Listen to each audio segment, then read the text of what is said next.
నమస్తే welcome to TV 999 news ముందుగా headlines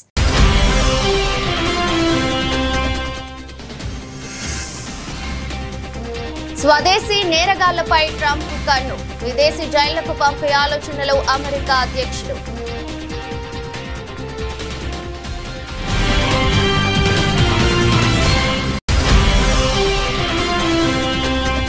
రాష్ట్రపతికి సుప్రీంకోర్టు ఆదేశాలు అనుక్షిపణి అంటూ ఉపరాష్ట్రపతి ఘాటు వ్యాఖ్యలు రాష్ట్రపతిని కోర్టులు ఆదేశించలేవని ఆర్టికల్ 142ను దుర్వినియోగం అవుతోందని వ్యాఖ్య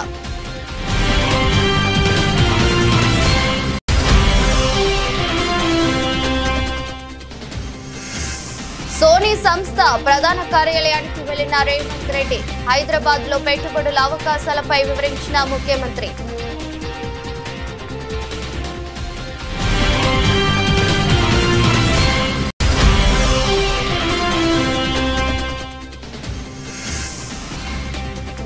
మా కూటమి ప్రభుత్వానికి సహకరించండి బ్యాంకర్స్ కు మంత్రి నాదెండ్ల మనోహర్ పిలుపు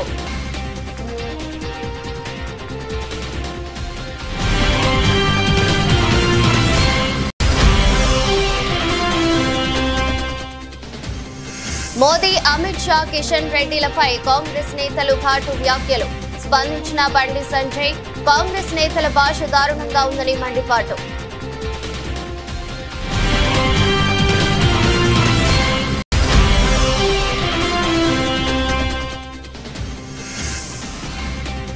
గో మరణాలను నిరూపిస్తామనే భయంతోనే గృహ నిర్బంధం మండిపడ్డ మాజీ టీటీడీ చైర్మన్ భూమన కరుణాకర్ రెడ్డి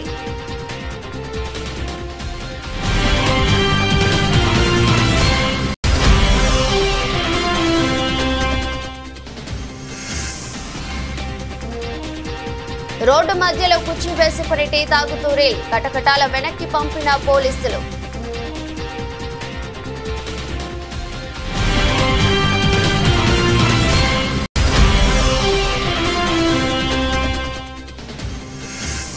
పరిశ్రమలకు రక్షణ కల్పించడంలో ప్రభుత్వం ఘోర వైఫల్యం చెందిందంటూ బొత్స సత్యనారాయణ ఫైర్ మామూళ్ల కోసం పారిశ్రామికవేత్తలను వేధింపులకు గురి చేస్తున్నారని ఆరోపణ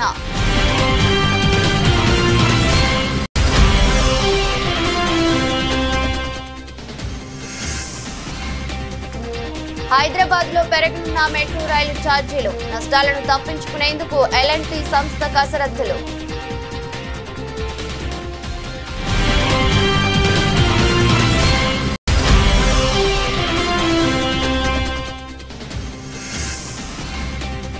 POK పై పాకిస్తాన్ కు భారత్ గట్టి కౌంటర్ విదేశీ భూభాగం పాకిస్తాన్ కు జీవనాడి ఎలా అవుతుందనే ప్రశ్న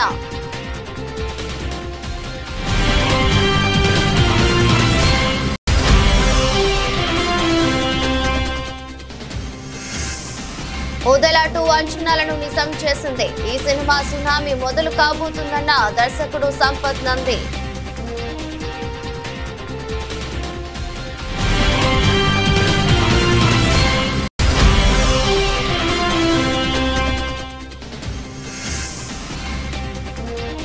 నాలుగు వికెట్ల తేడాతో నెగ్గిన ముంబై ఇండియన్స్ 163 పరుగుల టార్గెట్ ను 18.1 ఓవర్లలో కొట్టేసిన వైనం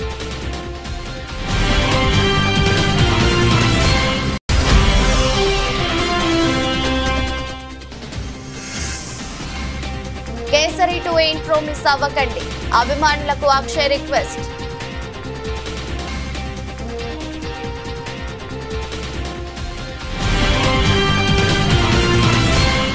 అమెరికా అధ్యక్షుడు డొనాల్డ్ ట్రంప్ చేసిన ఒక ప్రతిపాదన తీవ్ర చర్చనీయాంశమైంది. అమెరికా పౌరులైన కొందరు తీవ్ర నేరస్తులను విచారణ అనంతరం మధ్య అమెరికా దేశమైన ఎల్ సాల్వడార్లోని జైళ్లకు పంపే ఆలోచనను ట్రంప్ యాంత్రాంగం పరిశీలిస్తున్నట్లు తెలిపింది. ఈ ప్రతిపాదనపై రాజ్యాంగ నిపుణుల నుంచి తీవ్ర వ్యతిరేకత వ్యక్తమవుతుంది. ఎల్ సాల్వడార్ అధ్యక్షుడు నయూబ్ బుకేలేతో జరిగిన సంభాషణలు ట్రంప్ ఈ విషయాన్ని ప్రస్తావించినట్లు సమాచారం. అమెరికాలో జైలు స్థలానికి కొరత ఉందని స్వదేశీ నేరగాళ్లను ఎల్ సాల్వడార్లోని అతిపెద్ద జైలు CECOTకు పంపే అవకాశం గురించి మాట్లాడినట్లు తెలిసిందే. అయితే ఇది చట్టబద్ధతం అయితేనే ముందుకు వెళ్తామని ట్రంప్ స్పష్టం చేశారు. అత్యంత క్రూరమైన పదే పదే నేరాలకు పాల్పడే అమెరికన్లను మాత్రమే అది చట్టం అనుమతిస్తేనే ఈ విధంగా పంపే విషయాన్ని పరిగణిస్తామని White House press secretary Karoline Leavitt తెలిపారు. మరోవైపు అమెరికా పౌరులను ఇలా విదేశీ జైళ్లకు పంపడం పూర్తిగా రాజ్యాంగ విరుద్ధమని, పౌరుల ప్రాథమిక హక్కులను కాలరాయడమేనని న్యాయ నిపుణులు వాదిస్తున్నారు. పౌరులను బహిష్కరించడానికి అమెరికా చట్టాల్లో ఎలాంటి అధికారం లేదని వారు నొక్కి చెబుతున్నారు. భారత ఉపరాష్ట్రపతి జగదీప్ ధన్కర్ న్యాయ వ్యవస్థ పనితీరుపై సుప్రీంకోర్టు ఇటీవల ఇచ్చిన కొన్ని తీర్పులపై తీవ్ర అసంతృప్తి వ్యక్తం చేశారు. రాష్ట్రపతి, గవర్నర్లు బిల్లులను ఆమోదించడానికి సుప్రీంకోర్టు గడువు నిర్దేశించడాన్ని, అలాగే ఢిల్లీ హైకోర్టు న్యాయమూర్తి నివాసంలో భారీ నగదు పట్టుబడిన ఘటనపై దర్యాప్తు జరుగుతున్న తీరును ఆయన బహిరంగంగా ప్రశ్నించారు. రాజ్యసభ ఇంటర్నల్ 6వ బ్యాచ్ ను ఉద్దేశించి ప్రసంగించిన ధన్కర్ ఇటీవల సుప్రీంకోర్టు ఇచ్చిన తీర్పును ప్రస్తావిస్తూ రాష్ట్రపతికి కోర్టులు ఆదేశాలు జారీ చేసే పరిస్థితి ఉండకూడదని అన్నారు. రాజ్యాంగంలోని ఆర్టికల్ 142 న్యాయ వ్యవస్థ చేతిలో 24 గంటలు అందుబాటులో ఉండే అనుక్షిపణిగా మారిందని, ఇది ప్రజాస్వామ్య శక్తులకు వ్యతిరేకంగా ఉందని ఆయన ఘాటుగా వ్యాఖ్యానించారు. శాసనసభ రెండోసారి ఆమోదించిన బిల్లులపై రాష్ట్రపతి లేదా గవర్నర్ నిర్ణీత గడువులోగా నిర్ణయం తీసుకోవాలని, లేదంటే అవి చట్టాలుగా పరిగణించబడతాయని సుప్రీంకోర్టు తమిళనాడు కేసులో ఇటీవల పేర్కొన్న నేపథ్యంలో ఉపరాష్ట్రపతి ఈ వ్యాఖ్యలు చేయడం ప్రాధాన్యత సంతరించుకుంది. రాష్ట్రపతి విధులు కూడా ఆర్టికల్ 201 ప్రకారం న్యాయ సమీక్షకు లోబడి ఉంటాయని ఆ తీర్పులో ధర్మాసనం పేర్కొంది. మార్చి 14 నుండి 15 తేదీలో ఢిల్లీ హైకోర్టు న్యాయమూర్తి నివాసంలో భారీగా నగదు పట్టుబడిన ఘటనను కూడా ధన్కర్ ప్రస్తావించారు. ఈ ఘటన మార్చి 21న ఒక పత్రిక కథనంతో గానీ వెలుగులోకి రాలేదని, ఈ జాప్యం ఆమోదయోగ్యమేనా అని ప్రశ్నించారు. అయితే నెల రోజులు గడిచిన ఈ కేసులో పురోగతి లేకపోవడంపై ఆయన సంతృప్తి వ్యక్తం చేశారు. Let me take incidents that are most recent. They are dominating our minds.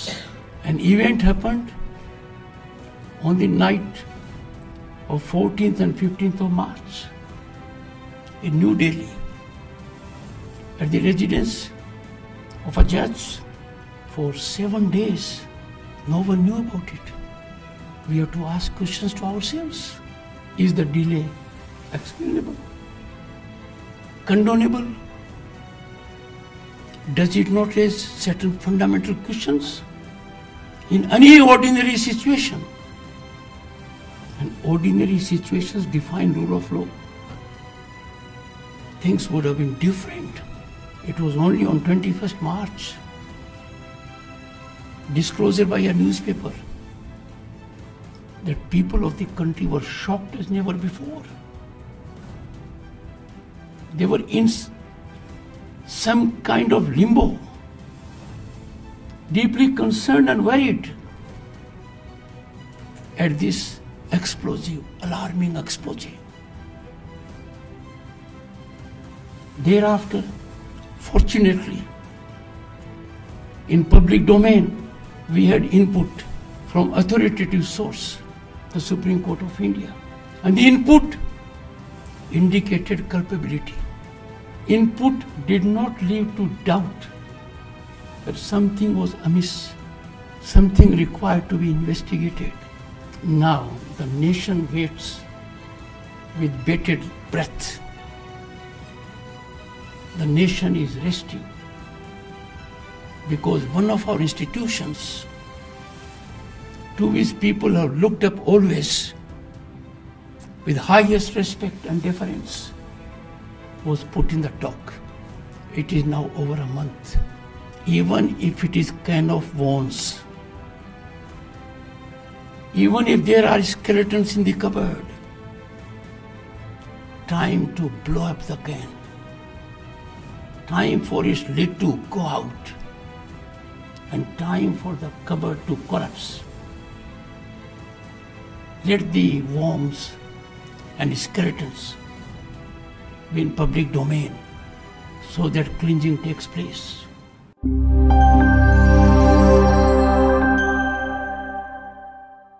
Japan పర్యటనలో ఉన్న తెలంగాణ ముఖ్యమంత్రి రేవంత్ రెడ్డి టోక్యో మెట్రోను సందర్శించారు. టోక్యో మెట్రోను 9 లైన్లతో అత్యాధునికంగా నిర్మించారు. దాని కార్యాచరణ, సాంకేతిక వినియోగాన్ని తెలంగాణ బృందం పరిశీలించింది. ప్రయాణికులకు అందిస్తున్న అత్యంత సౌకర్యవంతమైన సేవలను పరిశీలించింది. సోనీ సంస్థ ప్రధాన కార్యాలయాన్ని సందర్శించారు. సోనీ కంపెనీ యానిమేషన్ అనుబంధ సంస్థ క్రంచైరోల్ బృందాన్ని కలిసి చర్చలు జరిపారు. హైదరాబాద్ లో పెట్టుబడులకు ఉన్న అవకాశాలను వారికి వివరించారు. యానిమేషన్, విఎఫ్ఎక్స్, గేమింగ్ రంగాల్లో రంగాల్లో అనుకూలతలను వివరించారు. ఆ తర్వాత జపాన్ కంపెనీ మారుబేని ప్రతినిధుల బృందం ముఖ్యమంత్రితో భేటీ అయింది. ఫ్యూచర్ సిటీపై చర్చించారు. ఇందుకు నెక్స్ట్ జనరేషన్ ఇండస్ట్రియల్ పార్క్ ఏర్పాటుకు మారుబేని సంస్థ ముందుకొచ్చింది. ఈ మేరకు అధికారులు సంతకాలు చేశారు. ఫ్యూచర్ సిటీలో అభివృద్ధి చేసే మొదటి ప్రాజెక్ట్ ఇదేనని, ఈ ప్రాజెక్టు ద్వారా రాష్ట్రంలో ప్రత్యక్షంగా పరోక్షంగా 30,000 ఉద్యోగాలు వస్తాయని రేవంత్ రెడ్డి అన్నారు. జపాన్ ఇంటర్నేషనల్ కోఆపరేషన్ ఏజెన్సీ ప్రతినిధులతోనూ సమావేశమైన ముఖ్యమంత్రి తెలంగాణలో అభివృద్ధి పనులకు నిధుల సమీకరణపై చర్చించారు. మెట్రో రైలు 2వ దశ మూసి పునరుజ్జీవానికి ఆర్థిక సాయం కోరారు. ఓఆర్ఆర్, త్రిబుల్ అభివృద్ధికి కూడా ఆర్థిక సాయం కోరుతున్నారు.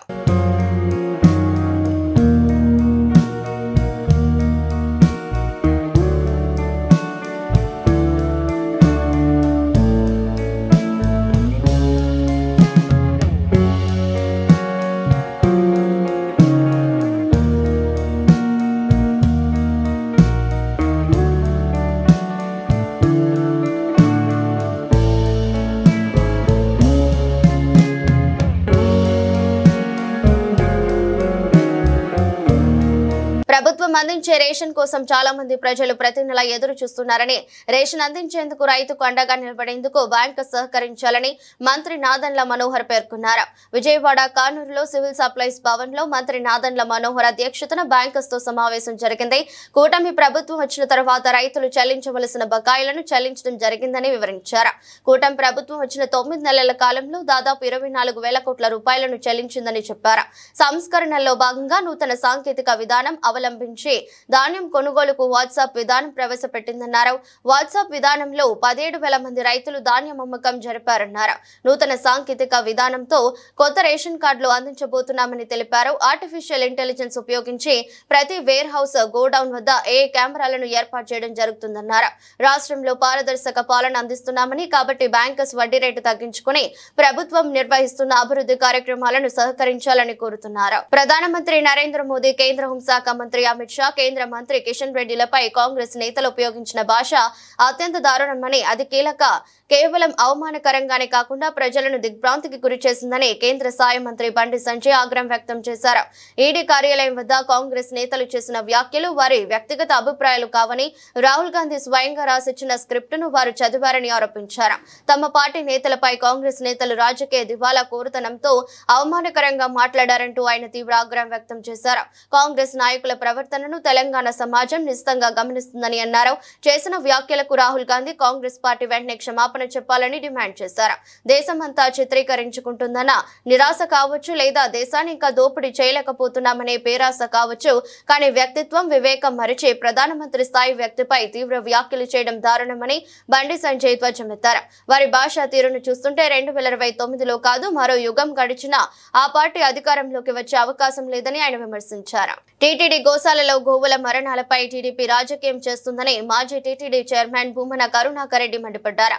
తిరుపతి క్యాంపు కార్యాలయంలో మీడియాతో మాట్లాడుతూ గోవుల మృతిని నిరూపిస్తారా అని టీడీపీ రాష్ట్ర అధ్యక్షుడు పల్ల శ్రీనివాసరావు విసిరిన సవాల్ను స్వీకరించి గోశాలకు వెళ్తున్న తనను పోలీసులతో బయటకు రానివ్వకుండా గృహ నిర్బంధం చేశారని ఆగ్రహం వ్యక్తం చేశారు. మరోవైపు సవాల్ చేసిన పల్ల శ్రీనివాసరావు తోక ముడిచి పత్తా లేకుండా పోయారని అన్నారు. ఒకవైపు ఇంటి నుంచి బయటకు రానివ్వకుండా వందల మంది పోలీసులను మోహరించారు. మరోవైపు టీడీపీ ఎమ్మెల్యేలు గోశాలకు వెళ్లి మేము రావటం లేదని చిల్లర రాజకీయం చేయడానికి ప్రయత్నించారని ధ్వజమెత్తారు. సాధు పుంగవులు, హిందూ ధార్మికవేత్తల సమక్షంలో టీడీపీ వారికి గోవుల మరణాలపై వాస్తవాలను నిరూపించేందుకు సిద్ధంగా ఉన్నామని సవాల్ చేశారు. 5 రోజుల ముందు శివ అనేటువంటి ఒక జీపు డ్రైవర్ ని కొండ మీద కొట్టుకొని తాగి హత్య చేసినారు. దాదాపు ఈ 70 సంవత్సరాల తర్వాత జరిగినటువంటి హత్య మీ కాలంలో జరిగింది. దీనికి సమాధానం చెప్పాలి కదా మీరు. చెప్పులు వేసుకొని వైకుంఠం క్యూ కాంప్లెక్స్ నుంచి మహాద్వారం వరకు వచ్చినారు, బిర్యానీలు తిన్నారు, తాగి కొట్టుకుంటున్నారు, బెల్ట్ షాపు దొరికింది కొండ మీద. ఇక ఏ అపచారం జరగలా మీ దగ్గర? మా మీద ఎగిరికి పడిపోతున్నారు. మేమేదో చాలా నేరగ్రస్తులైనటువంటి వ్యక్తులుగా. దీనికి సమాధానం ఇవ్వవలసినటువంటి బాధ్యత మీ మీద లేదా? సరే, ఈ ఫార్మర్ అతనెవరు, హరినాథ్ రెడ్డి ఈ రకమైనటువంటి అకృత్యాలన్నీ పాల్గొన్నాడు అని చెప్తున్నారు. అవునయ్యా యువ గారు, మీరు ఆయన అకృత్యాలకు పాల్పడినప్పుడు ఆయన మీద మేమే విజిలెన్స్ ఎంక్వైరీ చేసింది. మీరు వచ్చిన తర్వాత ప్రక్షాళన అన్నారు కదా, మీరెందుకు సస్పెండ్ చేయలా? మొన్న తొక్కిసలాటలో ఎందుకు సస్పెండ్ చేశారు హర్నాథ్ రెడ్డిని? 8 నెలల పాటు ఎలా కొనసాగించినారు? ఒక తప్పును ఎత్తి చూపితే మా మీద దాడి చేయటానికే మీ సమయాన్నంతా కూడా వాడుతున్నారే తప్ప, నిన్న ఇన్ని మేము ప్రక్షాళన చేసినామని చెప్పినారు. మొన్న రాత్రి డ్రోన్ ఎగిరింది. ఏమన్నా అంటే మీ కాలంలో ఎగరలేదా, మీ కాలంలో చేయలేదా, మీరు చేసిందంత తప్పు. అవునయ్యా, మా కాలంలో కూడా మీరు చర్చి కట్టినారు అని చెప్పినారు. మీరు వచ్చి అధికారంలో 10 నెలలైంది. చర్చి ఎక్కడ కట్టినారో చెప్పకుండా ఎందుకయ్యా మీరు నిరూపించగలిగిపోయినారు? మా కాలంలో మేము వెంకటేశ్వర స్వామి ఆ బ్రహ్మోత్సవాలకు ఎలక్ట్రికల్ పోల్స్ పెడితే సిలువల్లాగా ఉన్నాయని ప్రచారం చేసినారు. ఎక్కడే సిలువల్లాగా ఉన్నాయి? ఇలా ఎన్ని రకాలైనటువంటి అబద్దాలతో ఈ అబద్ధపు ప్రాపగండా చేసి ప్రజలను నమ్మించి మీరు అధికారంలోకి వచ్చినారు. మేము ఈ రోజున మీరు చేస్తున్నటువంటి జరుగుతున్నటువంటి యథార్థ ఘటనల్ని వెలికి తీసి చూపిస్తే మేము రాజకీయం చేసిన వాళ్ళమా? రద్దీగా ఉన్న రోడ్డు మధ్యలో కుర్చీ వేసుకుని టీ తాగుతూ రీల్స్ చేసిన యువకుడిని పోలీసులు కటకటాల వెనక్కి పంపారు. బెంగళూరులోని మగడి రోడ్డులో జరిగింది ఘటన. ఈ నెల 12న ఓ యువకుడు రోడ్డు మధ్యలో కుర్చీ వేసుకుని టీ తాగుతూ రీల్ చేశాడు. అనంతరం దానిని తన ఇన్స్టా ఖాతాలో పోస్ట్ చేశాడు. అది కాస్త వైరల్ అయి పోలీసుల దృష్టికి చేరడంతో యువకుడికి శ్రీకృష్ణ జన్మస్థానమే గతి అయింది. రీల్ ద్వారా నిందితుడికి ట్రాక్ చేసిన పోలీసులు అతన్ని అరెస్ట్ చేశారు. ఇందుకు సంబంధించిన వీడియోను పోలీసులు ఎక్స్ లో షేర్ చేశారు. ప్రజల భద్రతకు విఘాతం కలిగించే ఇలాంటి స్టంట్లు చేస్తే కఠిన చర్యలు తప్పవని హెచ్చరిస్తున్నారు. రాష్ట్రంలో ప్రభుత్వ అండతో కూటమి పార్టీలు తమ అవినీతి సంపాదన కోసం పరిశ్రమలపై వేధింపులకు పాల్పడుతున్నారని శాసన మండలి ప్రతిపక్ష నేత బొత్స సత్యనారాయణ మండిపడ్డారు. విశాఖపట్నం క్యాంపు కార్యాలయంలో మాజీ మంత్రి గుడివాడ అమర్నాథ్, మాజీ ఎమ్మెల్యేలు కరణం ధర్మశ్రీ, తైనాల విజయ్ కుమార్లతో కలిసి మీడియాతో మాట్లాడారు. కూటమి పార్టీ నేతల అరాచకాలతో రాష్ట్రంలోని పరిశ్రమల మనుగడే ప్రశ్నార్థకంగా మారిందని ఈ సందర్భంగా బొత్స సత్యనారాయణ ఆగ్రహం వ్యక్తం చేశారు. ఇప్పటికే జిందాల్ వంటి పారిశ్రామిక దిగ్గజాలను వేధించి రాష్ట్రం నుంచి సాగనంపారని, ఇప్పుడు కడప జిల్లాలోని సిమెంట్ పరిశ్రమలను మాయించే కార్యక్రమం చేస్తున్నారని ధ్వజమెత్తారు. మీరు వచ్చి దాన్ని చెరగొట్టండి అర్థం, వాళ్ళ మీద దౌర్జన్యం చేయడం అర్థం. మరి వాళ్ళు లిపేట అది ఉన్నట్టుగా ఉంది. నాకు ఓ పత్రిక చూస్తే, టీవీలు చూస్తే ఎక్కడో ఒక దగ్గర ఇంకో ఆ సిమెంట్ పరిశ్రమని అక్కడ వచ్చి బస్సాకు వచ్చి 10 రూపాయలు ఇమ్మన్నారు, 20 రూపాయలు ఇమ్మన్నారు, లేకపోతే పరిశ్రమను ఆపిమ్మన్నారు అని 1-2 పరిశ్రమలు వచ్చి పల్నాడు జిల్లాలో ఆపిన పరిస్థితి మనందరూ తెలుసు. నేను రోజున కడపలో అక్కడ జరుగుతున్న ఆ సిమెంట్ పరిశ్రమ మీద దౌర్జన్యం తెలుసు. ఒక 3-4 నెలల కిందట ఆ ప్రాంతంలో ఉన్న విద్యుత్ ఉత్పాదక చేస్తున్న దాని దగ్గర నుంచి ఆ యాష్ గురించి పడిన గొడవలు మనందరికీ తెలుసు. అంతకుముందు అనంతపూర్లో జరిగిన సంఘటన మనకు తెలుసు. 1 కాదు 2 కాదు. లేకపోతే కృష్ణపట్నంలో అవుట్ సోర్స్ ఉద్యోగులు తీసుకుంటుంటే అక్కడ స్థానిక నాయకులు ఏ రకంగా ఆ ప్రాజెక్ట్ జనరల్ మేనేజర్ మీద ఏ రకంగా దౌర్జన్యం చేసి ఏం చేస్తారో తెలుసు. అంతెందుకు మన పక్కనున్న హెచ్ఎల్లో ఉన్న యూపీ బీర్ ఫ్యాక్టరీని ఏ విధంగా దౌర్జన్యం చేసి మాకు వెళ్తున్న మీ ప్రిన్సిపల్ కోర్టుకి 1 లారీకి ఎంత ఇవ్వాలి, లేకపోతే నెలకి ఎంత ఇవ్వాలి అని ఆ స్థానికంగా ఉన్న ఆ ప్రజాప్రతినిధులు ఏ విధంగా అక్కడ దౌర్జన్యం చేస్తారో మనం చూసాం.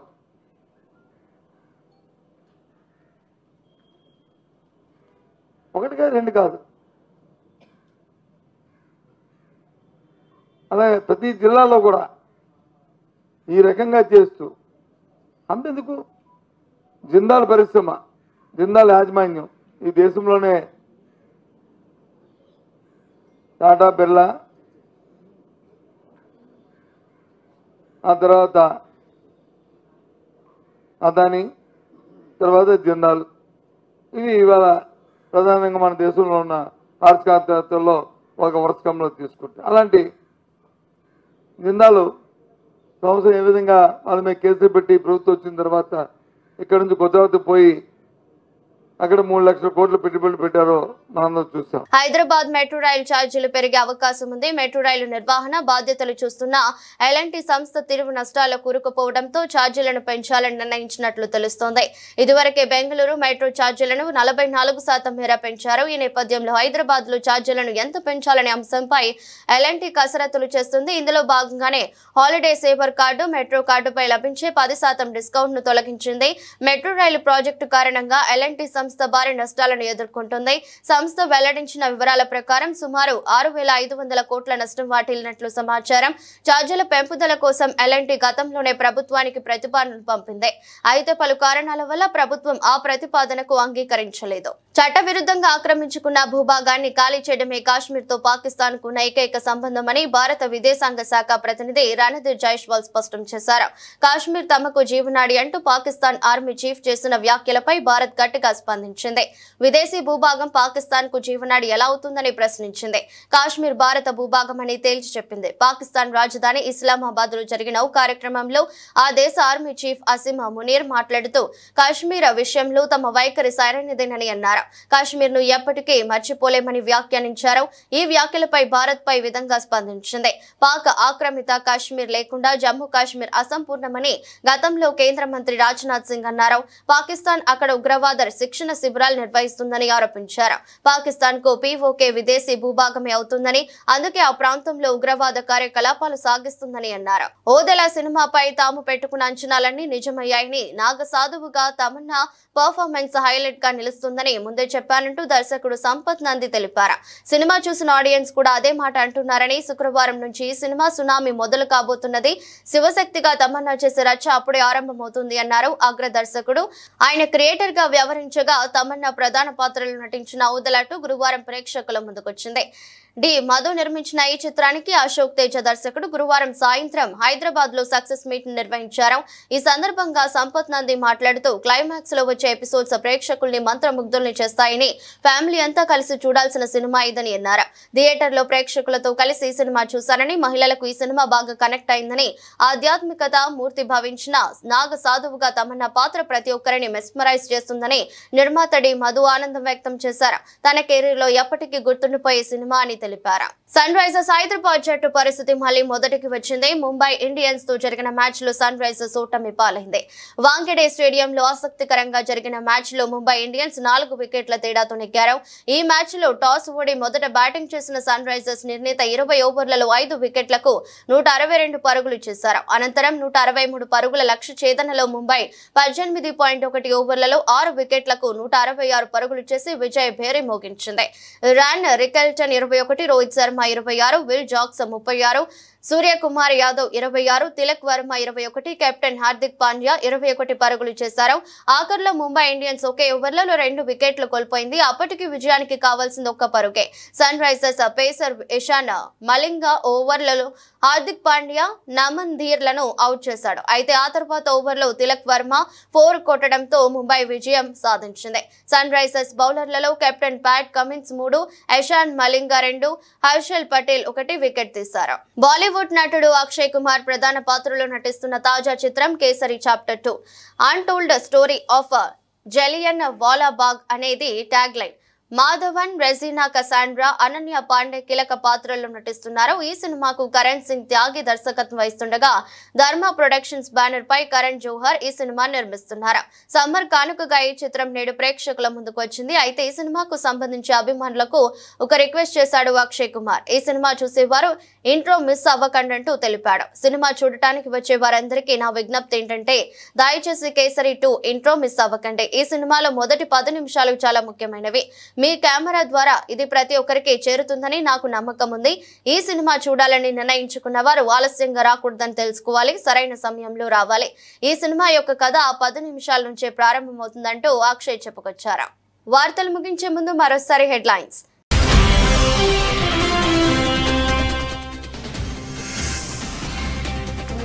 స్వదేశీ నేరగాళ్లపై ట్రంప్ కన్ను, విదేశీ జైళ్లకు పంపే ఆలోచనలో అమెరికా అధ్యక్షుడు.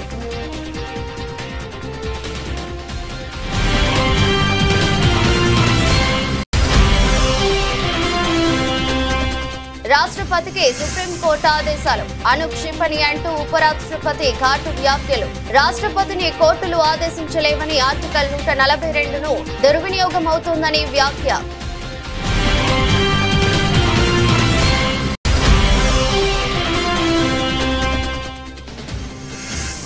సోనీ సంస్థ ప్రధాన కార్యాలయానికి వెళ్లిన రేవంత్ రెడ్డి, హైదరాబాద్ లో పెట్టుబడుల అవకాశాలపై వివరించిన ముఖ్యమంత్రి.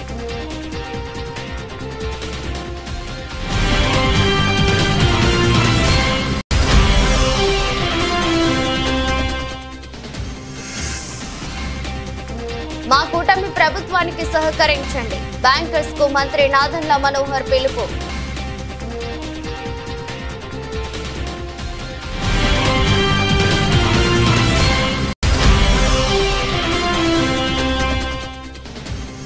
మోదీ, అమిత్ షా, కిషన్ రెడ్డిలపై కాంగ్రెస్ నేతలు ఘాటు వ్యాఖ్యలు.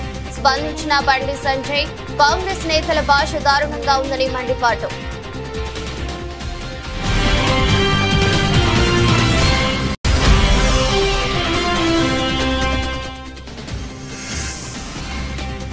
గో మరణాలను నిరూపిస్తామనే భయంతోనే గృహ నిర్బంధం, మండిపడ్డ మాజీ టీటీడీ చైర్మన్ భూమన కరుణాకర్ రెడ్డి.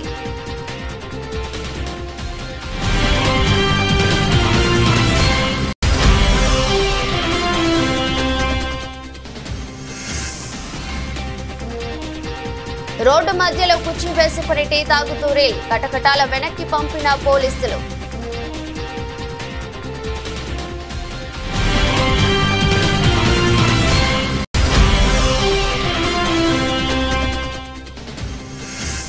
పరిశ్రమలకు రక్షణ కల్పించడంలో ప్రభుత్వం ఘోర వైఫల్యం చెందిందంటూ బొత్స సత్యనారాయణ ఫైర్. మామూళ్ల కోసం పారిశ్రామికవేత్తలను వేధింపులకు గురి చేస్తున్నారని ఆరోపణ.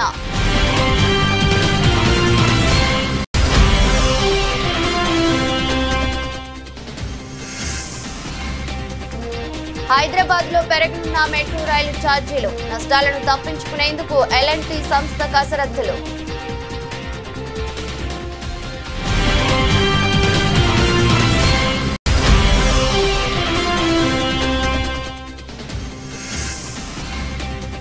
POK పై పాకిస్తాన్ కు భారత్ గట్టి కౌంటర్, విదేశీ భూభాగం పాకిస్తాన్ కు జీవనాడి ఎలా అవుతుందనే ప్రశ్న.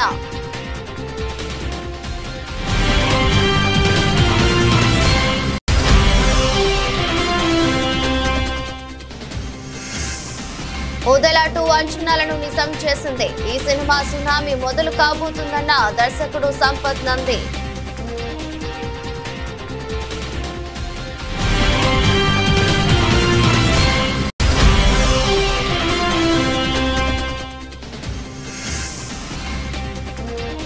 నాలుగు వికెట్ల తేడాతో నెగ్గిన ముంబై ఇండియన్స్ 163 పరుగుల టార్గెట్ ను 18.1 ఓవర్లలో కొట్టేసిన వైనం.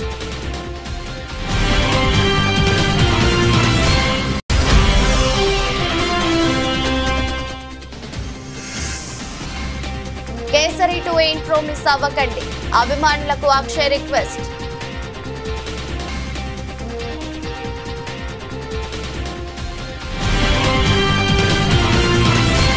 ఇదరస్ట్ బులెటిన్ మరో బులెటిన్లో మళ్ళీ కలుద్దాం. అంతవరకు సెలవు, నమస్కారం.